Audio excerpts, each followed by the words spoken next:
Ladies and gentlemen, welcome to Top Rope Takes, joined by Christian Montano, my good friend and co-host. Christian in person today, Yep. in-house. In-house today. In-house, might have a dog show up. We have He's Charlie around. and Rico around, Oh. you know.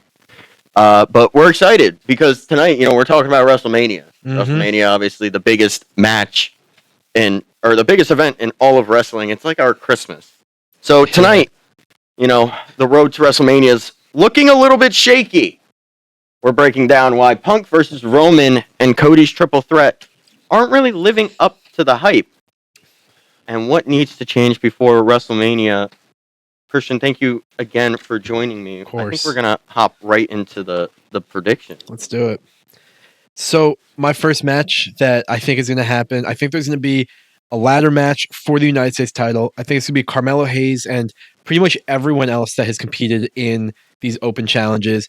You see Shinsuke Nakamura, The Miz, Matt Cardona, Sami Zayn, Dragunov, and I wouldn't be surprised if the one of two things happens. We could either see Kit Wilson in and make it a 7-man match, or someone like Sami Zayn or Matt Cardona or The Miz gets replaced and Kit Wilson gets thrown in there just because of how popular he's been lately.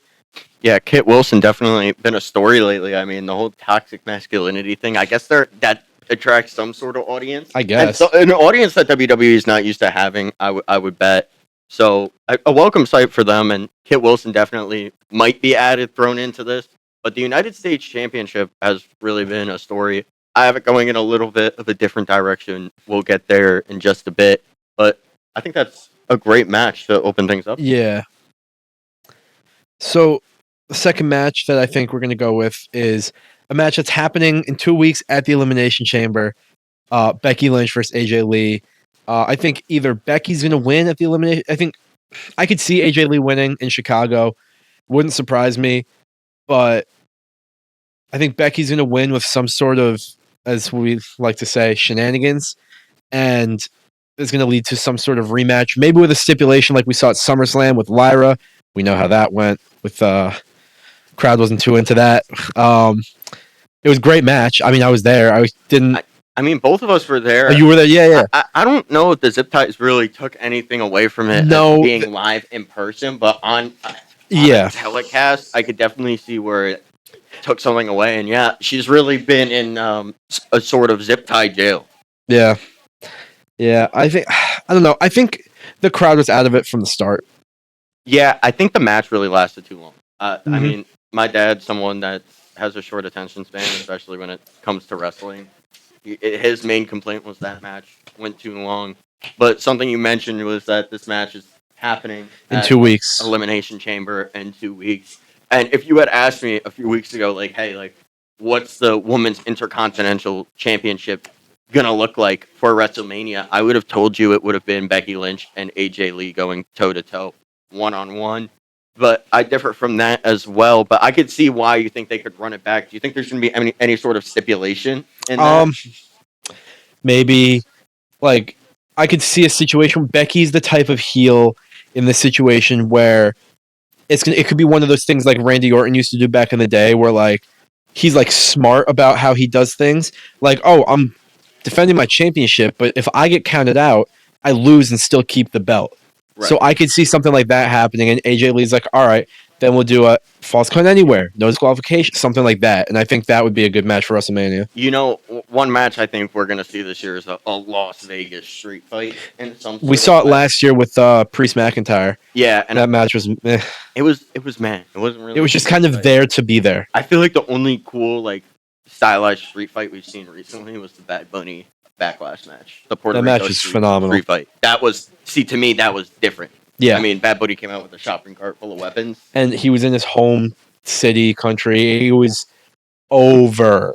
Right. I feel like if, let's say, Chicago had Backlash, I feel like it would have been cool if we saw Becky versus AJ the first time. Or maybe even we saw a trilogy, hey, we even see it at Chamber and then go again and keep going until we get to the trilogy. And then we could see, a Chicago street fight as the third match. But right now, the way they're going with Becky AJ has me a little bit worried, but it's Becky AJ anyway, and I think the match is going to be incredible no matter. This is really Becky's first big opponent as champion. if we're being completely honest. Lyra was big. Then you go Maxine, and that was listen. Maxine's gotten a lot better lately. I still think she's terrible on the mic. She's absolutely god awful on the mic. And when she lost the championship, I thought that was the wrong time for Becky to win. And I think it was just a way for AJ to get involved in some way and be like, hey, this is something we're going to do down the line. Like, I was at the show at Madison Square Garden where AJ Lee came out and distracted Becky. And we were like, what? Yeah, sure. I guess Maxine's the champion now. It was just all very weird. And I guess this is the payoff. But it's a good match no matter what. Big name match. Yeah. So let's move on to your next match, Christian. Yeah. That match. This is a match. I mean, this story's been going on for how long now? Oh, man. Like right after SummerSlam, I feel. Yeah. MFT versus the Wyatt Six. Any combination of both those teams, this match I think is going to happen. Either on WrestleMania or, like we were talking about before, SmackDown before happens. That happens a lot. This match is going to be, I think it's just going to be similar to the War Raiders New Day match last year. Yeah. Where it was there to be there, and it wasn't a good match. So, unfortunately, the way that we have these matches set up, unless WWE wants to go with 7 matches a night, which they've been really unwilling to do. Usually it's been like 8 and 7, 7 and 6. Like, it's like one more in one night, and then one less on the other night. I feel like they're going to go 7 and 6. Mm-hmm. That's the way I feel like they're going. We've done 6 matches a night, and some of our matches are the same, so I think we're only going to see about 20 graphics here. Yeah. But the way they do it, I think one of the tag team titles is going to be left off the WrestleMania card. I could see that. And personally, I think it's going to be this division because we were talking about before we went on air that this division is kind of dead, and it's kind of unfortunate because this was a division that was so hot. We saw in SummerSlam with that match that kicked off at night 2, the ladder match. Yeah, that was incredible.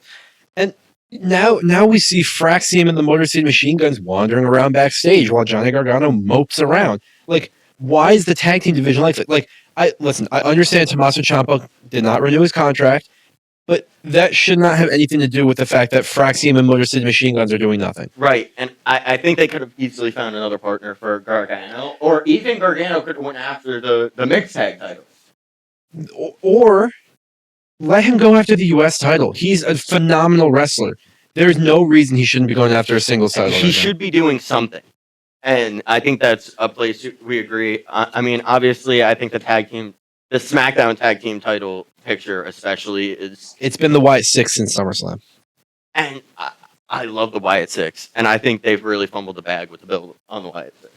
And I think from the start, and they've had moments where I think like, oh man, this is where they're going to kick it up to the next gear. And they never do. And it just never happens. And I think a huge part of that, where's Uncle Howdy in the ring, really? He has not fought once. Maybe once. I think he's fought once. He had that little involvement at SummerSlam, which was cool. Yeah, I don't know. But here's the thing with The Fiend. If Uncle Howdy is meant to be this next coming of The Fiend, right? You know, honor Bray Wyatt. Like he has to have some sort of in-ring aura, and right now he doesn't have it. I don't know why. Uncle Howdy has not... It just makes no sense. It really doesn't. But, yeah, I mean, obviously we're going to see one of those tag team titles. I have it actually going the opposite way, which we'll touch on. But, Christian, your next match. I think this is one that everybody's going to have. Sorry, went backwards there. There you go. Brock versus Oba. I think Brock eliminated Oba in the Rumble, and we've seen it happens every year that he's not champion or winning the Rumble. Brock's going to fight who he eliminates, or vice versa, who eliminates him in the Rumble. It happens every single year. And everybody wants to see this match anyway. So I think this is a good WrestleMania setup. Brock's on Raw next week. Oba is not signed with anyone yet, Raw or SmackDown. And I think this is the perfect opportunity to start that. So, yeah, you mentioned Brock coming back on Raw next week. I think Oba's in the qualifying match tonight, right now, that's happening? No, tonight is Gunther versus Javon Evans versus... That's what I was thinking of, Gunther. Who are they fighting? Rico, you remember? Gunther, Javon Evans, and who? Dom. And Dom. Dirty Dom. And that's another thing, which I want to touch on more when we touch on that match. But Dom addressing the IC title tonight. Yep, we did hear something that. we might hear later on during the episode and touch on. But yeah, Brock Oba, I think, is a match a lot of people have. I have it going in another way because I do think Brock's retirement match is going to be this summer at SummerSlam. Yep, in Minneapolis. And I think a lot of people think that he's going to be around until next WrestleMania season. And he will not. But I don't. Brock doesn't like wrestling. Let's be honest. Brock does not like wrestling. He likes being on his farm in Canada. And people don't like wrestling with Brock. Wrestlers don't like working with him. And we saw it in the Royal Rumble. He's kind of just dropping people on their heads. Scary stuff. That's why I think they're going towards a retirement. And Oba might be the start to that, but I think there's another piece to that match, which I'm going to touch on. But, Christian, your next match.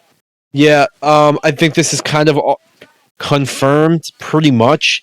It's going to be Stephanie Vaquer versus Liv Morgan.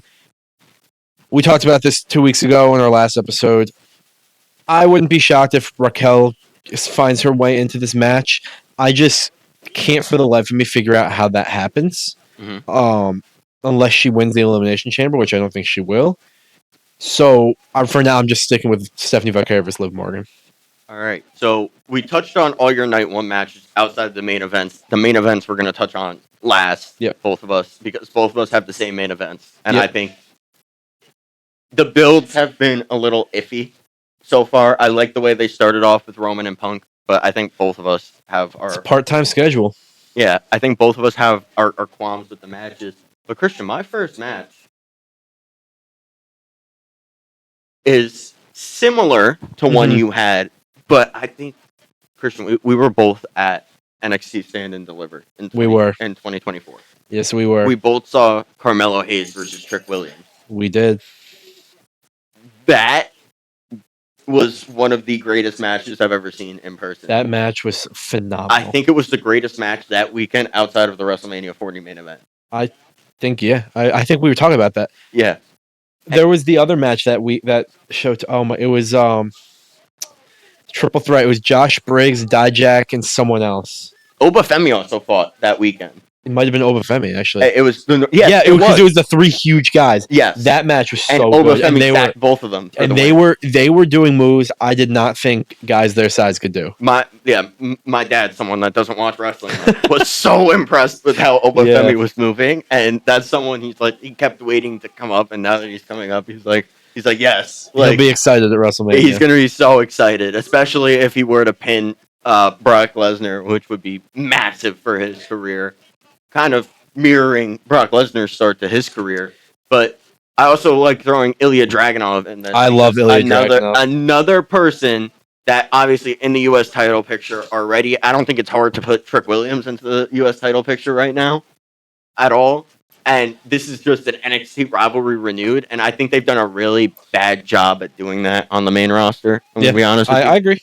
On translating those rivalries, and I think this could be a step in the right direction. And I mean, Carmelo Hayes has been up for so long; he's finally getting the recognition he deserves. Yeah.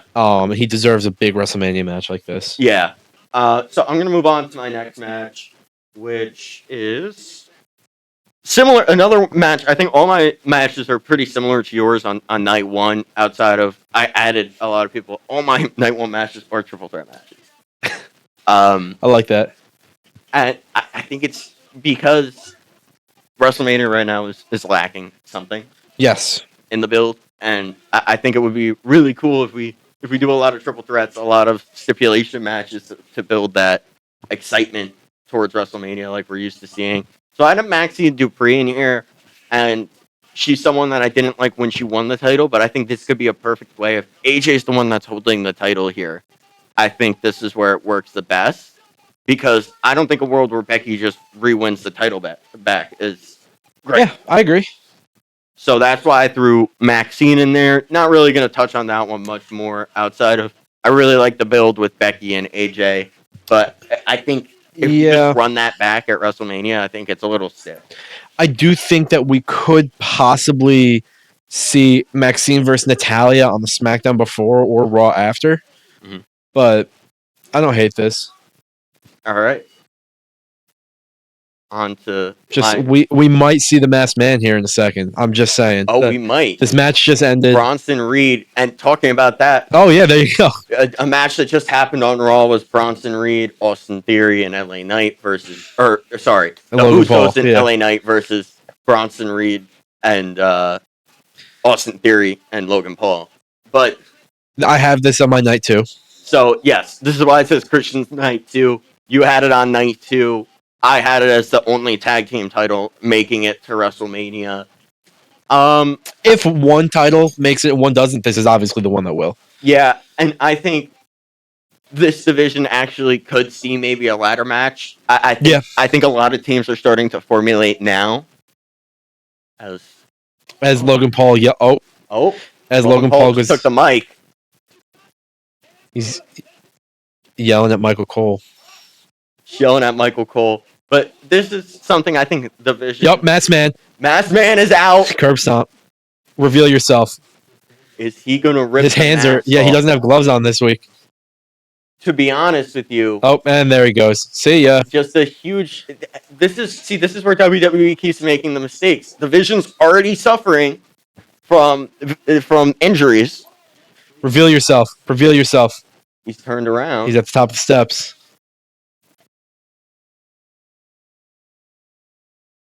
Logan Paul just got stomped on the table. I just don't understand. Come on. The direction with the Masked Man and the Vision. Nope. Oh, Jesus. So how much more time is this going to go on? Again. Could be Roman Reigns. Well, after the 15,000th interruption by the Masked Man, Christian, going back to the lackluster build on the Vision. Yeah. We both have this match in some capacity. I have it as the only champion, the only tag championship to be on WrestleMania, right? WrestleMania. And you said that's the only one you see making WrestleMania. I think both tag team divisions are not in the best spot. Listen, anytime the Usos are in, I think it's great. I love the Usos. I think they're phenomenal. The rest of the division is what's... But, what are the Usos even doing right now with the title? They're just the Usos. They're coming out and yeeting at the open of every show. It's literally every single show. They did it tonight. I think it's every week. And then Jay had the whole thing of, oh, you're going to go win your chamber qualifying match. Jimmy, telling him. So if Jay's going to go on this whole singles title run, where does that leave the Raw tag team division?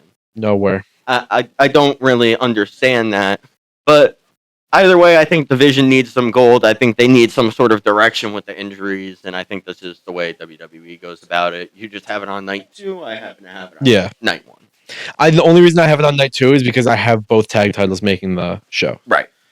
All right. So moving on to my next match, similar to yours, I think they add the career killer Gunther to this match. And I think what lands up happening is Gunther gets taken out somehow. He doesn't eat the pin, but Ova pins Brock.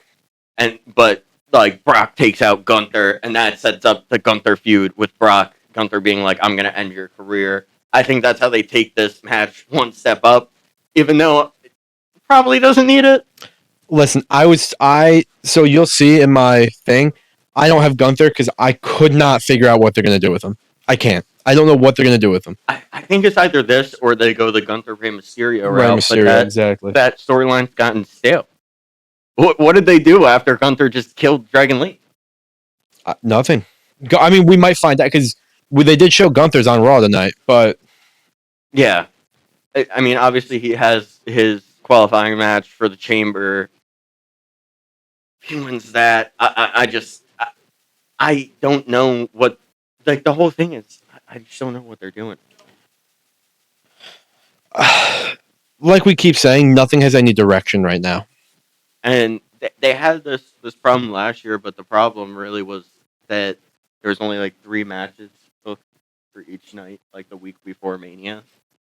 And that was a disaster. Now they already have one booked with Roman and... they basically have 2 booked if you think because of the live thing. Right. And... we'll find out more after Elimination Chamber. All right, look, Cena's heel turn messed a lot of stuff up last year. It did. But it did mess a lot of stuff up. And WrestleMania might have been great outside of that last year. I thought it was pretty good. But regardless, struggling with ticket sales this year, and they're gonna have to have a lot of big names out there. Yeah. And it really sucks. Like when everyone wants The Rock versus Roman Reigns, and it's never gonna happen. Jumanji filming just ended today. Oh, did it? He posted about it on the Instagram. And did The Rock. We all know The Rock's reaction when ticket sales are low. Yep. So did you see? I don't think I told you this. The sales, how much those tickets dropped. How much? So they're only selling single night tickets. Mhm. But my dad was saying, if we didn't care about sitting in two kind of different places each night, because like I said, it's only single night tickets, he would have saved $2,000 by waiting. That's how much they dropped. And for 3 tickets. This is what I'm like. I signed up for the pre-sale. As did my dad. And Dad, I'm sorry. I know you're going to listen to this. You're going to be really upset. But they offered the 25% thing, right? The 25% off tickets this past weekend. And ticket prices have plummeted. Yep. Absolutely plummeted. And they're still not selling. So something's got to change. Moving on to my next match, because I feel like we've dwelled on the negatives a lot. I have Raquel joining this match, and I don't think it's because she wins the Elimination Chamber. I think something happens where Liv gets involved in the chamber, screwing over Raquel Rodriguez, and Adam Pearce decides, hey, Raquel deserves her shot. Similar to what happened last year with Io, Rhea. It's just Asuka. And that triple threat last year was being like, hey, like, Rhea still deserves the title shot. Rhea, yeah, because Rhea is the biggest women's star in the company. I don't think that's really a question, if we're being completely honest. I just don't understand the way they're going with the storyline of Raquel and Liv. Like, Liv screwing over Raquel in the Rumble and then in her championship match the next night, if this isn't the end goal. Yep. So, moving on, Christian, we're going to your night 2 predictions. Yeah, so first match we both got this Finn versus Dom. I feel like this has been expected for a while. So they did say that tonight on Raw, the future of the Intercontinental title is going to be decided. When we cut and came back after another interruption from Raw, El Grande Americano, not the original, the new El Grande Americano, he said that he wanted a shot at the Intercontinental title because he is not in a qualifying match for the Chamber. And Adam Pearce told him that tonight he's going to have a match. He has to earn his way to the Intercontinental title, and he's going to have a match tonight. He didn't say who it was going to be against, so this obviously could change my prediction in an instant. But for now, I'm going to stick with Finn Balor. This is a match everybody wants. I think Finn's going to win. This could push Dom up towards the Intercontinental or the World title. I think it could. Yeah, and I think Dom having the AAA title has really boosted him into the main event. I forgot he still has that AAA title as well. Into the main event stratosphere. And I don't think he really cares about the Intercontinental title. And that's what I feel like he's going to say tonight. And Finn Balor is going to feel like some sort of disrespect about that. And that's going to be... I could see that, absolutely. Mission.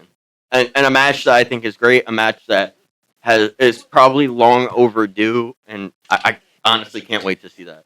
We've been teasing a split of these two from the Judgment Day for, 2 years? Yeah. 2 years at this point. And I think WrestleMania could be the culmination of the Judgment Day story, and that's why I think Raquel fits into that story. Yeah. Too. Another match that we both have is Logan Paul versus LA Knight. Obviously, LA Knight got taken out by someone, and LA Knight thinks it was someone in the Vision. It's probably going to come out that was Logan Paul. However, the only way I think this could be a different match, Christian, is if somehow Jake Paul and another celebrity get involved, and I think that celebrity could be Bad Bunny. Bad Bunny. Listen, Bad Bunny's a great wrestler, and I don't even know because we've seen this match before, LA Knight versus Logan Paul at SummerSlam, I believe, for the Intercontinental title, United States title. Yep. I think this match it's repetitive, but it's kind of a way to just get them on the show. Yeah, and after LA Knight missing, he missed SummerSlam, right? He wasn't on the SummerSlam card this past year. No, he wasn't. No. Yeah, after missing SummerSlam, LA Knight's someone that all fans have hope in, and LA Knight's always the guy that everyone. What did Triple H say like 3 years ago or something? Oh, good things. Good things come to those who wait. How much more does LA Knight? How much longer does LA Knight have to wait? Bro was already in his 40s. Yeah. He was one of the oldest call-ups in wrestling. Period. He came from a good career in TNA. I mean, usually when you do something like that, they get something. He's a 2-time United States champion, but he had the same feud for a year. It's stupid. I don't know. I think both of these characters frustrate me in the storyline aspect because I think both of them are fringe main eventers that. I think Logan Paul definitely is. I think they both. No, I think they both. I don't think it's even fringe. Yeah, it's the way that they're booked that makes it fringe. Right, and it's someone that the fans have bought into, and it's just if WWE is willing to do that or not. So putting them against each other just seems right. So and it gets them on the card, like we said. Yeah. So moving on, Christian, this is your first unique match, our first unique match for night 2. Another repeat match here, Jade Cargill versus Tiffany Stratton. Jade Cargill has defended the title once since winning it, and that was last week or 2 weeks ago. No, it was 3 days ago. 3 days ago. 3 days ago against Jordan Grace. Yep. I think I said this last week. I thought that was going to be on the Elimination Chamber show. I think Jordan Grace had a case for winning. If we do a rematch of it, I think she will win. But I think that was a good match. I do, and I think Tiffany's just going to win the chamber. We do it all over again, and it's what's going to happen. Unfortunately, they like to go with who the fans like, who the fans buy merch of, and Tiffy's at the top of next to Rhea Ripley, probably of the top. Probably she's been gone for a while too. Yeah, and that's another thing. WWE loves to give championships to people that come back from returns, and Triple H has his preloaded things that he likes to do. The Masked Man is his big thing. Long-term storytelling is his big thing, and giving things to people that just return, and going against like what he said with LA Knight. Great things come to people who wait. No, because you give it to the people that have been there for 2 weeks. So I have another direction that Jade Cargill's gonna go, but Christian, your next match, because honestly I don't really want to spend much time talking on a division that WWE hasn't even spent much time on. This division, however, is probably, I think this is the most important title in the women's. As of right now, this and Stephanie Vaquer's title is. I'll give it to Vaquer. But I was thinking about this while we were like literally 10 minutes ago. Where do the Bella twins fit into WrestleMania? And that's when you say that. That's where I have it going. In my predictions is the Bella twins. I'll talk about that more. So, but that's the thing. I think all 4 of these women also have to be on the WrestleMania card. So, what happens now? Do they do a triple threat? I think it would be a good match, but I think it's the way that they treat the women's tag titles. It's just all very weird. I don't know. I mean, it went from one of the most under-promoted divisions to one of the most promoted divisions in the span of 6 months. Just a weird ecosystem in the women's locker room, period, because you have one champion that just doesn't defend, and then the other one that everyone loves and wants to see defend the title, but still probably doesn't defend the title enough. But the women's tag team division has now really become that. I mean, tier. Stephanie Vaquer was hurt. Give her the benefit of the doubt. She hurt her ankle. But, yeah, I think the women's tag division has been the strongest division as of late. Yeah. And now moving on to my night 2 predictions. I meant to add this. I totally forgot. I'm going to be completely El Grande versus OG El Grande. Just a match that I think was supposed to happen at SummerSlam, but obviously OG El Grande gets hurt. I don't know who that is. I couldn't tell you. He has a beard now. It's all weird. No clue. I don't know who the OG one is either. Like, this is I don't know who any of them are, honestly. This is crazy. We have like a They're million and just one. El Grande Americano. I feel like we could have like a WrestleMania 40 like main event style where like all of the El Grande Americanos come out. all the Grandes come out. Rayo and Bravo. Just everyone starts getting involved. Yeah, this is something that I think has been really funny that in AAA it's OG Grande as the face OG and the or as the heel, and then he's the face in America, and then New El Grande is the face in AAA and the heel here. So I think we see this match twice, first at WrestleMania and then again run it back at Triple Mania. And I think that's when we get the unmasking match. Is going to be at Triple Mania. I could see that. Yeah. But yeah, I think this is going to be just a fun fan service type of match, quick 10, 15-minute match. Something I just had to throw on the card. Moving on to where I see Jade Cargill going, and that's against Charlotte Flair. Yeah. Death taxes Charlotte Flair in the world title picture. And I think you could even make this match even a little bit more interesting. Did he fall? I think you can make this match even more interesting if you add Alexa Bliss to this as a triple threat. I could see that. Because we saw obviously what happened at the Royal Rumble where Alexa Bliss eliminated Charlotte Flair. Oh my god, I forgot about that. And that's something that's still brewing. So maybe it's in the world title picture. And I think Charlotte Flair versus Jade Cargill would be a great match. Charlotte Flair, funny enough, being the face and Jade Cargill as the heel. I mean, yeah, I think that people boo Charlotte. People love to boo Charlotte Flair. People do, but she's been getting a lot of fan backing lately. I guess, yeah. I mean, I think she's a good. I don't think either of them are particularly good wrestlers. I think Charlotte's better than Jade, but Charlotte has more experience than Jade. I think. I don't know. It's a very Triple H match. I just don't see honestly where Jade Cargill is going because she hasn't really defended the title at all. Exactly. That's what I don't know, and that's the problem. But now moving on to where I see the women's tag titles going, and that's against the Bellas. You said the Bellas have to fit into the card somehow, and this is where I see them fitting in. There's a reason they put them back together, and I think it's to go after those women's tag titles. Yeah.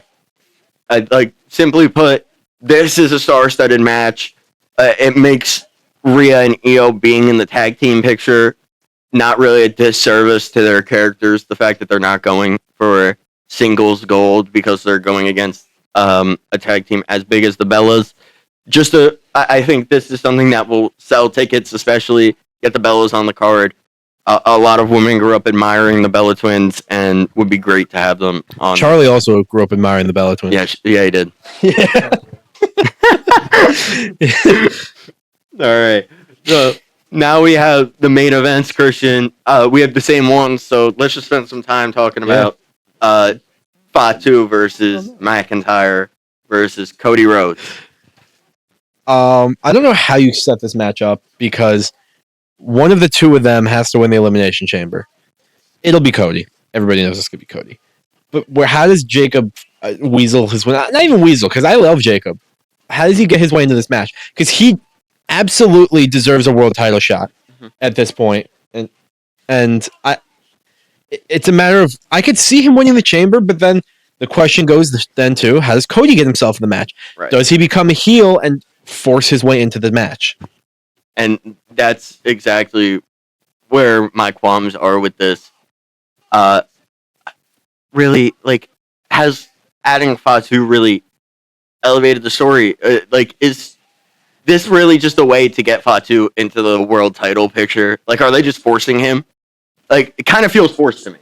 And I think he deserves it, though. That's my issue with it. It's just the way that they've done it is weird. Because I don't even know. Cody, how we've been teasing a Cody heel turn for forever. Why is he not just going to turn? He should be a heel at this point, especially in this kind of match. And the fans are turning on Cody Rhodes when he qualified for his Elimination Chamber match. Fans were booing. Fans are really starting to get stale on the fact that Cody is quote-unquote QB1. He's obviously not QB1 because he's not main eventing night 2. Yeah, that is true. He's not a big enough draw. That's not true. Cody Rhodes is a big draw. Roman Reigns is a bigger draw. And if you're not going to have them in the same night, Cody got night 2 last year. Roman gets night 2 this year. I see that, but the way that, like, I don't understand why they gave Drew the title now. I like it. I think Drew deserves it. Because I think Drew being undisputed champion, we saw him get little broed by Punk and Roman. Yeah, that is true. It just doesn't scream that this is the A-tier title. And it's not. I don't think it is right now. And the whole thing, there's no clear emotional story with this triple threat unless Cody turns heel. Yeah. And I think something that people have forgotten is that The Rock owes Drew a favor. I always forget that. You told me that today. I was like, oh, yeah. So maybe The Rock gets involved. Maybe this is how things get interesting. I don't know. But moving to the night 2 main event, which I think everyone's kind of talking about, is Roman versus CM Punk. Obviously, Punk is the champion. Or is WWE just using CM Punk to prop up Roman Reigns again, Christian? Because it just seems like this is what we're doing again. That Roman's about to go straight to being the top dog again, the tribal chief. I just don't see a world where CM Punk holds the same gravitas with his name. That's what I said. This. We got Maxine Dupree going after Natalya after the qualifying match. Interesting.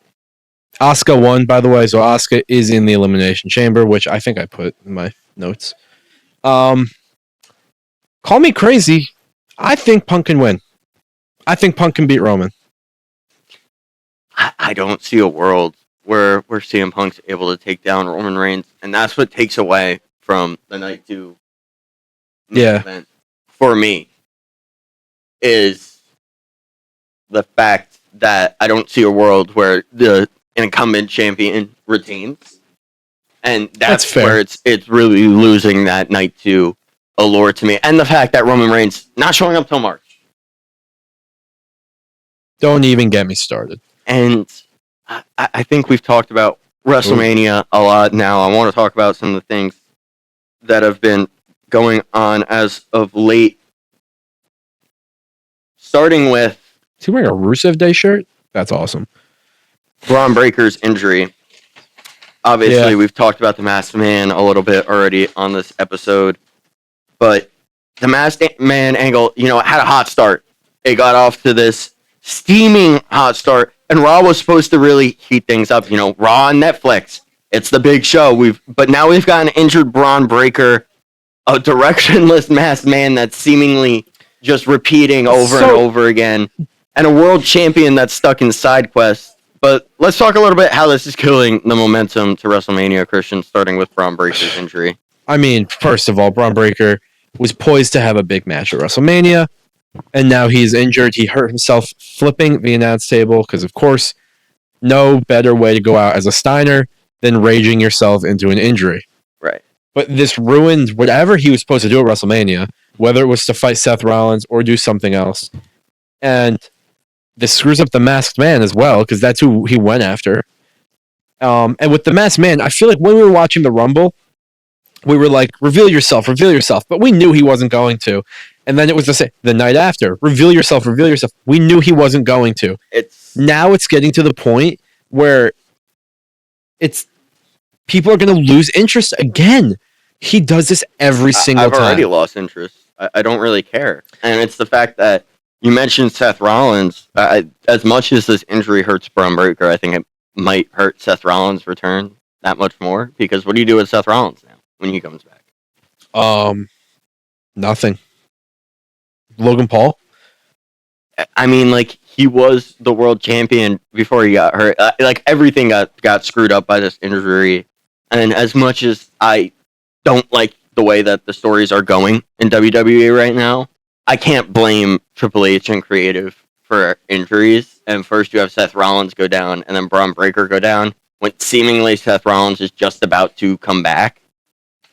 It just is really not the story that we thought the Vision was going to be. And quite honestly, I think the Vision story has really hurt the Raw main event scene because the Vision was supposed to be the Raw main event, and now they're stuck with tag team gold as their highest prize. We're back to the 2023, 2024, even 2022 Judgment Day era, where every single main event of Raw was the Judgment Day versus some combination of Cody Rhodes, Sami Zayn, Kevin Owens, LA Knight, and it was every single week, and it got stale really fast. And I think that's the perfect way to put it. But obviously, nothing you can do for injuries. Going to what's going on with Roman versus Punk, I say Roman versus Punk in danger because Roman's not set to appear until March. Punk obviously busy with Finn Balor. Is Punk just spinning his wheels with a placeholder feud while Roman is, off doing God knows what when he feels like, and showing up when he feels like it? So, is this build the so-called dream match we were all really hoping for, or is it already starting to lose its allure with fans? I think the match is going to be so good that it doesn't matter. The build obviously will matter. If Roman is back, like he said he will be in March, I think the build will be substantial enough to promote the match correctly. And I don't think Punk is a placeholder because everybody wants to see this match. It's a match that is necessary. It's a match that was bound to happen eventually. And with no better time to do it than give CM Punk his first real WrestleMania main event. Yeah. That's pro shot. You say first real WrestleMania main event, and I find that funny because everyone knows Night 2 is the real main event now. But it's just disappointing that this is what's happening right now on Raw. All right, so we really have a problem with how Cody is really in the whole WWE locker room, the whole WWE atmosphere. It's really, with this year's WrestleMania picture, he really doesn't seem like the guy in this clustered main event, especially with Drew and Fatu. So what's really going on? We spoke about it a little bit earlier, but I want to go a little bit more in depth here. He was champion for too long, I think, if that makes sense. As we saw before WrestleMania 40, and I say this all the time, for a face, especially someone like Cody, the chase is better than the title reign itself. And Cody's reign was so long that people forgot how good his chase was. And he's not doing anything to help himself about it. Yeah, I mean, he's definitely cooled off. I mean, we remember the finish, the story. That was the peak of Cody Rhodes. That was when everyone backed Cody Rhodes versus Roman Reigns over The Rock versus Roman Reigns. Something that WWE didn't even think was going to happen. But now, that seems like ages ago because we would all jump on the opportunity for The Rock versus Roman Reigns. We never really would. Because we already got Cody's title reign. He has no story to finish. It was very stale. Same thing over and over again. Just felt like the same thing. It was him whining, him regurgitating that same story we saw back against Roman, but it doesn't work against everyone. Nope. And I think that's the major problem. Cody's still getting the QB1 booking, but he's carrying a top program that doesn't really fit into. But going into the main event picture as a whole at WrestleMania, which main event do you feel feels like the real centerpiece, if either of them? The one with the biggest draw, Roman Reigns. And see, that's the thing. I think WWE is so stuck on the fact that they want Cody to be the biggest draw. And I think they realized this WrestleMania season that it wasn't really possible to have Cody be the biggest draw because of the way the storylines fit together. And I want to go back to last year's WrestleMania. Around this time last year, when The Rock offered Cody or had asked for Cody's soul and Cody declined and John Cena took it. I think it would have fixed last year's WrestleMania, and I think it would have fixed a lot of the storytelling right now. Yep. If Cody had said yes. I think we're saying that because hindsight's 2020 and John Cena's heel turn sucked. If maybe they did John Cena's heel turn correctly, we'd be in a totally different place right now. Like, who knows what would have happened if they actually did that correctly? I think that's the question, and now I feel like everyone's begging for Cody to turn heel. But we'll see what WWE decides to do. Looking forward to the Chamber, just a little bit of what WWE has to do to fix this kind of sloppy build they've gotten themselves into, partly due to injuries. But Christian, what do you think the Chamber has to do here? I feel like there's not a lot it can do, if we're being completely honest. Because the men's chamber is extremely predictable. Cody's going to win that. The women's chamber is not, but there's not.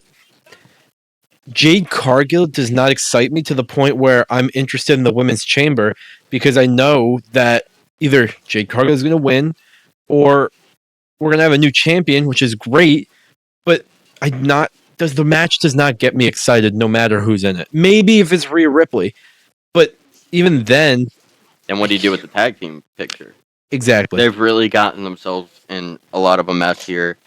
For me, I think the best thing they can do is have that Punk versus Balor match build both of those storylines at the same time.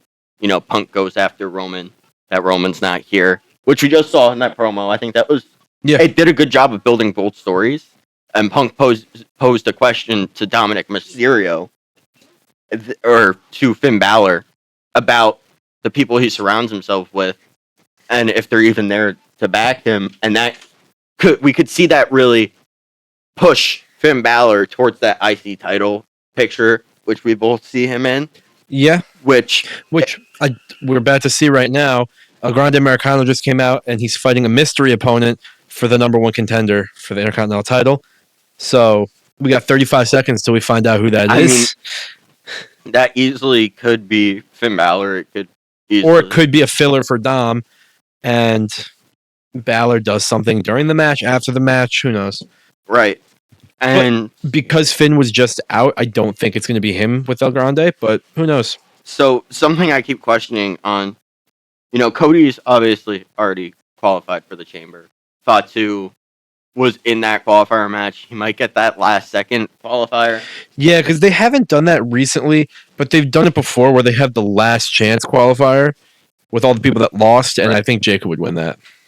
But it's interesting to me how you get that triple threat to come to fruition, because that's obviously the direction they want to go. Unless there's a world where Cody Rhodes wins the title back before WrestleMania, which I thought more and more was starting to become the case until Cody Rhodes qualified. Yeah. And I think that was a great way to almost quote-unquote fix the picture, was to get the title back in Cody's hands. But obviously, you mentioned Jade's stale reign. Whoever wins that women's elimination chamber has their work cut out for them in story building wise. And obviously, we have the whole Masked Man looming out there. Probably going to have some members of the Vision in the elimination chamber. I personally think that's where we see the Masked Man reveal himself. I hope so. But seems like we don't know. But I think that's going to be all for us in this episode. But overall, the matches are there. The names are really big, but the stories just really haven't built themselves. Let's see who the mystery is. It's Penta. Okay. So, obviously the stories are not there, but if WrestleMania, they want to get that big fight feel back. The next few weeks are really do or die. And we'll be here every step of the way on the road to WrestleMania. From Christian Montano, I'm Landon Popovic, telling you, see you next time from Top Rope Takes.